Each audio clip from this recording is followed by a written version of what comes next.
If you ever use LibreOffice and feel like you're spending too much time hunting through menus, this quick tip is going to save you a lot of clicks. In this video, I'll show you how to search commands in LibreOffice so you can find the exact feature you need much faster. This is especially useful when you know what you want to do, but you just can't remember where the option is hidden. If this tutorial helps, please hit the like button and subscribe for more simple software tips just like this.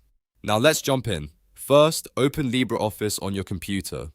It doesn't matter whether you're using Writer, Calc, or Impress, because this feature works from the main interface. Once LibreOffice is open, look at the top bar and click the Help button. This is where LibreOffice keeps its built-in search tools and support options. After you click Help, look for the Search Commands option and select it. This command search tool is designed to help you find functions without digging through every menu manually. Now comes the part that makes it so useful.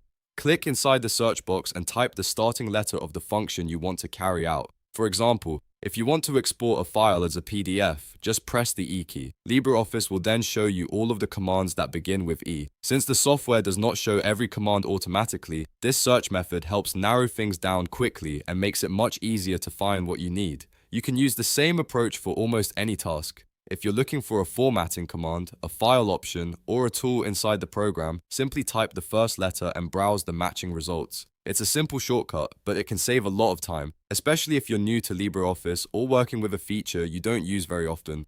Once you find the command you need, you can select it and continue working without wasting time searching through menus. So that's how to search commands in LibreOffice in just a few easy steps. Open LibreOffice, go to Help, choose Search Commands, and type the first letter of the function you want. If this video helped you out, make sure to like the video, subscribe to the channel, and turn on notifications so you never miss another helpful tutorial. Thanks for watching, and I'll see you in the next one.